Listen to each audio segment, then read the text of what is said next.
নমস্কাৰ দৰ্শকসকল গুৱাহাটীত বানপানী এলাকেলা বানপানী নহয় একেবাৰে প্ৰলয়ংকৰী বান যেটো কোনো কালে হোৱা নাছিল বুলি কোৱা হৈছে এইলৈ শাসক বিৰোধীৰ মাজত যথেষ্ট বাকবিতণ্ডা চলি আছে বিৰোধীয়ে সমালোচনা কৰি আছে আৰু শাসক পক্ষই আত্মপক্ষ সমৰ্থন কৰি বক্তব্য ৰাখি আছে ভুক্তভোগীসকলেও নিজৰ ক্ষোভ প্ৰকাশ কৰি আছে আপোনালোকে দেখি আছে টেলিভিছন বা মোবাইলত এইবোৰ বাকবিতণ্ডাৰ মাজতে জ্যেষ্ঠ সাংবাদিক অতনু ভূঞাই তিনিটা কাৰণ বিশ্লেষণ কৰিছে প্ৰথমতে এই কাৰণ তিনিটা আমি জানি লওঁ তাৰ পিছত মই মোৰ অপিনিয়ন আগবঢ়াম আপোনালোকেও কমেন্ট সেকশনত আপোনালোকৰ মন্তব্য আগবঢ়াব আহক ভিডিওটোৰ মাজলৈ যাওঁ নমস্কাৰ মই অতনু ভূঞা এটা নতুন বিষয়বস্তুলৈ সত্যৰ সন্মুখত আপোনালোকৰ ওচৰলৈ আহিছোঁ সোমবাৰে সন্ধিয়া এক ভয়ানক বান পৰিস্থিতিৰ সৃষ্টি হ'ল গুৱাহাটী মহানগৰীত বান পৰিস্থিতিৰ সৃষ্টি হোৱাটো নতুন কথা নহয় আৰু বাস্তৱ সত্যটো হ'ল এই যে স্মাৰ্ট নগৰী গুৱাহাটী মহানগৰীত কিয় বান হৈছে বুলি আমি প্ৰশ্ন কৰিছোঁ যদিও ৰাজধানী নতুন দিল্লী মুম্বাই আদিতো অনুৰূপ ধৰণৰ বান পৰিৱেশৰ সৃষ্টি হয় কিন্তু কালি গুৱাহাটীত যিটো বান পৰিস্থিতিৰ সৃষ্টি হৈছিল সোমবাৰে সন্ধিয়া যি পৰিৱেশৰ সৃষ্টি হৈছিল সেই পৰিৱেশ আছিল অবৰ্ণনীয় আৰু অবিশ্বাস্য গুৱাহাটী মহানগৰীত প্ৰায় 30 বছৰ ধৰি মই বসবাস কৰিছোঁ গুৱাহাটীত চিটি বাছত উঠিও ৰিপৰ্টিং কৰিছিলোঁ কেতিয়াবা স্কুটি চলাই ৰিপৰ্টিং কৰিছোঁ কেতিয়াবা গাড়ী চলাই ৰিপৰ্টিং কৰিছোঁ কিন্তু গুৱাহাটীত এনে ভয়ানক বান পৰিস্থিতি কেতিয়াও দেখা নাছিলোঁ ইয়াৰ আগতে গুৱাহাটীত বানপানী হয় কেতিয়াবা নিশা গাড়ী চলাই অহাৰ অৱস্থাত এনেকুৱা অৱস্থাৰ সৃষ্টি হৈছে মোৰ গাড়ীৰ বনেট পানীৰ তলত সোমাই গৈছে কিন্তু গাড়ীখন চলাই ওলাই আহিব পাৰিছোঁ সামান্য ভিৰ থকা দেখা যায় কিন্তু কালিৰ পৰিৱেশ আছিল সম্পূৰ্ণ পৃথক সোমবাৰে আচলতে সন্ধিয়াৰ ভাগত যিটো ভাগত সময়ত অফিচৰ পৰা মানুহ ঘৰলৈ উভতি আহে বজাৰত ভিৰ হয় সেইটো সময়ত বান পৰিস্থিতিৰ সৃষ্টি হ'ল এনেধৰণৰ খবৰো আহিছে বহু মানুহে কৈছে যে কোনোবা খানাপাৰাৰ পৰা বেলতলালৈ আহিবলৈ 4 ঘণ্টা সময় লাগিছে কোনোবাই কৈছে জিএছ ৰোডৰ পৰা ৰাজীৱ ভৱনৰ ওচৰৰ পৰা লাষ্ট গেটলৈ আহিবলৈ 4 ঘণ্টা সময় লাগিছে 3 ঘণ্টা সময় লাগিছে কোনোবাই নিশা হোটেলত কটাবলগীয়া হৈছে ঘৰলৈ যাবলগীয়া পৰিৱেশৰ সৃষ্টি হোৱা নাই সৃষ্টি হৈছে কালিৰ দিনটোত তাৎপৰ্যপূৰ্ণ ঘটনা সংঘটিত হৈছিল জিএছ ৰোডত যি পৰিৱেশ সেই পৰিৱেশ ভয়ানক ইয়াৰ পূৰ্বেও জিএছ ৰোডত পানী হয় কিন্তু কালি জিএছ ৰোডৰ সমগ্ৰ জিএছ ৰোডত পানীয়ে উপঙাই পেলাইছিল আনকি আয়কৰ ভৱনৰ ওচৰত সাধাৰণতে ইমান পানী নহয় কিন্তু কালি পানী হোৱা দেখা গ'ল আৰু সমগ্ৰ পথছোৱাত পানী নুঠা স্থান একমাত্ৰ আছিল ফ্লাইঅভাৰখন এটা প্ৰশ্ন হৈছে যে গুৱাহাটীত সোমবাৰৰ দিনটোত এনে ভয়ানক বান পৰিস্থিতিৰ সৃষ্টি হ'ল কিয় এই ক্ষেত্ৰত মূলতঃ 3টা কাৰণ ইতিমধ্যে বিশেষজ্ঞসকলে উলিয়াইছে ইতিমধ্যে চৰকাৰৰ ওচৰত এই সংক্ৰান্তত এক প্ৰতিবেদন প্ৰস্তুত কৰা হৈছে এই প্ৰতিবেদন আজি নিশা অথবা কাইলৈৰ ভিতৰত মন্ত্ৰী অশোক সিঙৰ ওচৰত দাখিল কৰাৰ সম্ভাৱনা আছে ইতিমধ্যে প্ৰতিবেদন প্ৰস্তুত কৰা বিশেষজ্ঞসকলৰ পৰা কিছু তথ্য আমি আহৰণ কৰিবলৈ সক্ষম হৈছোঁ সেই তথ্য আপোনালোকক সদৰি কৰিব বিচাৰিছোঁ কালি গুৱাহাটীত বিয়লি যি বৰষুণ হৈছিল বৃষ্টিপাত হৈছিল সেই বৃষ্টিপাতৰ পৰিমাণ আছিল 4 ইঞ্চি 4 ইঞ্চি কি তাক আপোনালোকক বুজাব বিচাৰিছোঁ কোনো এটা অঞ্চলত 1 ইঞ্চি যেতিয়া বৃষ্টিপাত হয় বা বৰষুণ হয় সেয়া অতি ভয়ানক বৰষুণ হ'ব লাগিব 2 ঘণ্টাৰ পৰা 5 ঘণ্টাৰ ভিতৰত ধাৰাসাৰ বৰষুণ সৃষ্টি হ'ব লাগিব তেতিয়াহে 1 ইঞ্চি বৰষুণ বুলি কোৱা হয় কিন্তু কল্পনা কৰক কালি গুৱাহাটী মহানগৰীত সেই বৰষুণৰ পৰিমাণ আছিল 4 ইঞ্চি 4 ইঞ্চিৰ বৰষুণ অকল্পনীয় অতি ভয়ানক ৰূপে বৰষুণ নামি আহিছিল ভয়ানক ৰূপত সৃষ্টি হোৱা এই বৰষুণে কালি কৃত্ৰিম বানপানীৰ সৃষ্টি কৰিছিল নাম্বাৰ 1 2 নম্বৰ কথা কালি গুৱাহাটী মহানগৰীৰ জিএছ ৰোড জু ৰোড আদি অঞ্চলত যে পানী সোমাইছিল ইয়াৰ বাবে মূলতঃ দায়ী হৈছে মেঘালয়ৰ পানী কালি মেঘালয়ৰ পানী পুনে গুৱাহাটী মহানগৰীলৈ সোমাই আহিছিল এই ধৰণৰ পানী আগতেও সোমাইছিল কিন্তু কালি ব্যাপক হাৰত সোমাইছিল অদূৰ ভৱিষ্যতেও গুৱাহাটী মহানগৰীত এনেধৰণে পানী সোমাবই এনে পানী সোমোৱা ৰুধিবলৈ হ'লে দুটা ব্যৱস্থা চৰকাৰৰ লগত আছে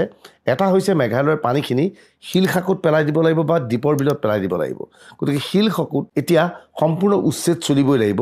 যিসকলে শিলখাকুৰ উচ্ছেদৰ বিৰোধিতা কৰি আহিছে তেওঁলোকে বানপানীৰ সৈতে সহাৱস্থান কৰিব লাগিব যদিহে কোনোবাই বিচাৰে যে শিলখাকুৰ এই অবৈধ গৃহ নিৰ্মাণ বন্ধ কৰিব নালাগে বা উচ্ছেদ কৰিব নালাগে তেনেহ'লে তেওঁলোকে ক'ব লাগিব গুৱাহাটীত বানপানী হওক আমাৰ আপত্তি নাই বানপানী হ'বলৈ দিয়ক বানপানী ৰুধিবলৈ হ'লে মেঘালয়ৰ পানীখিনি শিলখাকুত পেলাব লাগিব বা দ্বীপৰ বিলত পেলাব লাগিব কালি সেই ক্ষেত্ৰত চৰকাৰ বা প্ৰশাসন ব্যৰ্থ হৈছিল পুনে পানী গুৱাহাটী মহানগৰীত সোমাই পৰিছিল তৃতীয় কাৰণটো বিশেষজ্ঞসকলে উলিয়াইছে সেই কথাটো হৈছে ৰুক্মিণী নগৰ বা ডাউনটাউনৰ আশে পাশে যিমানবোৰ পিডব্লিউডি বিভাগৰ ফালৰ পৰা মই পুনৰ কৈছোঁ লোক নিৰ্মাণ বিভাগৰ ফালৰ পৰা নলা বনোৱা হৈছিল যি ধৰণৰ স্লোপিঙৰ ব্যৱস্থা থাকিব লাগিছিল নলা এটা বনালেই নহ'ব নলাত পানী পৰাৰ লগে লগে বিশেষ স্লোপিঙৰ জৰিয়তে সেই পানীখিনি নিৰ্দিষ্ট স্থানত পৰিব লাগিব কিন্তু কাৰিকৰী বিজুতি তাত দেখা গৈছিল আমি ভাবোঁ লোক নিৰ্মাণ বিভাগে এই বিষয়টো তদন্ত কৰা উচিত যিসকল ঠিকাদাৰে শ্লোপিং সৃষ্টি নকৰাকৈ শ্লোপ সৃষ্টি নকৰাকৈ এই নলাবোৰ সৃষ্টি কৰিছিল তেওঁলোকক দোষাৰোপ কৰাটো উচিত লগতে ৰুক্মিণী নগৰ অঞ্চলৰ যি নলা নৰ্দমা আছিল তাত ব্যাপক হাৰত আৱৰ্জনা পেলোৱা হৈছিল ইয়াৰ বাবে গুৱাহাটীৰ জনসাধাৰণ সচেতন হ'ব হ'ল গুৱাহাটীৰ জনসাধাৰণ যদি সচেতন নহয় বানপানী হ'বই আমি চৰকাৰক স্বাভাৱিকতে দোষাৰোপ কৰিব লাগিব কিন্তু চৰকাৰক দোষাৰোপ কৰিলে সমস্যা সমাধান নহ'ব মূলতঃ কালি এই তিনিটা কাৰণ 4 ইঞ্চিৰ পানী বৰষুণ মেঘালয়ৰ পানী শিলখাকুৱাৰ দ্বীপৰ বিললৈ আহিব নোৱাৰিলে 3 নম্বৰ ৰুক্মিণী নগৰ অঞ্চলৰ যি PWD বা লোক নিৰ্মাণ বিভাগৰ যি নলা আছিল সেই নলাবোৰৰ শ্লোপিং নাছিল যাৰ ফলত এই বানপানীয়ে কালি ভয়ানক ৰূপ ধাৰণ কৰিছিল এইখিনিতে দৰ্শকসকলক কওঁ যে গুৱাহাটীৰ বানপানীৰ বাবে কৃত্ৰিম বানপানীৰ বাবে কোন দায়ী জগৰীয়া কোন কেৱল চৰকাৰক জগৰীয়া কৰিলেই নহ'ব চৰকাৰক আমি জগৰীয়া কৰিছোৱেই চৰকাৰৰ লগতে এই পৰিৱেশ পৰিস্থিতিৰ পৰা আঁতৰ কৰিবলৈ আপোনাৰ কিবা পৰামৰ্শ আছে নেকি কেনে ব্যৱস্থা গ্ৰহণ কৰিলে ভাল হ'ব মহানগৰীৰ নলা নৰ্দমা সংক্ৰান্তত আপোনাৰ কিবা ছাজেশ্যন আছে নেকি বহুতে এটা এই মুহূৰ্তত ঘপকে মনত পৰিছে যে গুৱাহাটী মহানগৰীৰ বিভিন্ন প্ৰান্তত প্ৰকাণ্ড অট্টালিকা হৈছে এঘৰ মানুহৰ এটা ফ্লেটত আমি থকাৰ লগে লগে আমাৰ ঘৰত 4-5জনে গা ধুৱে 4-5জনে গা ধোৱা পানীটো ওলাবলৈ যিটো নলা থাকে এটা ডাঙৰ ফ্লেটত য'ত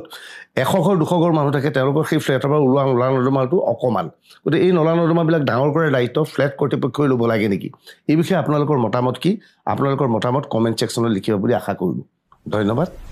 বিদায় দৰ্শকসকল সাংবাদিকগৰাকীৰ বক্তব্য আপোনালোকে শুনিলে যদিহে কথাটো সঁচা হয় 4 ইঞ্চি বৰষুণ হৈছে কোনো কালে নোহোৱা বৰষুণ তেনেহ'লে আমি চৰকাৰৰ প্ৰতি সহানুভূতি প্ৰকাশ কৰিবই লাগিব 2 নম্বৰতে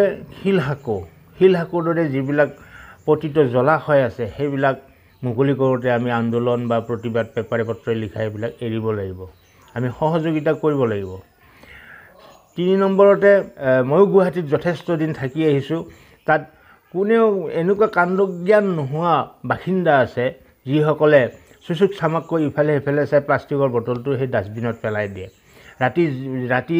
জমা হোৱা আৱৰ্জনাখিনি প্লাষ্টিকৰ পেকেটত ৰাখি উলিয়াই আনি যিটো ডাষ্টবিন থাকে সেই ডাষ্টবিনটোত নেপেলাই নৰ্দমাত পেলাই দিয়ে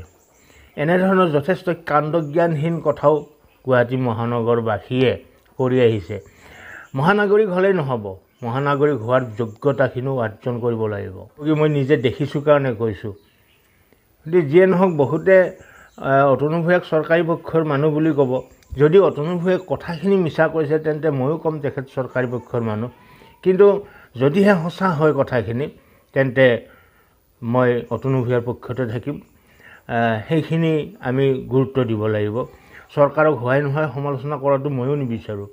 ভালখিনিক ভাল বুলিবলৈ আৰু বেয়াখিনিক বেয়া বুলিবলৈ সাহস থাকিব লাগিব গতিকে যে নহওক আপোনালোকৰ মন্তব্য কমেণ্ট ছেকশ্যনত আগবঢ়াব আজিলৈ এৰিছোঁ ধন্যবাদ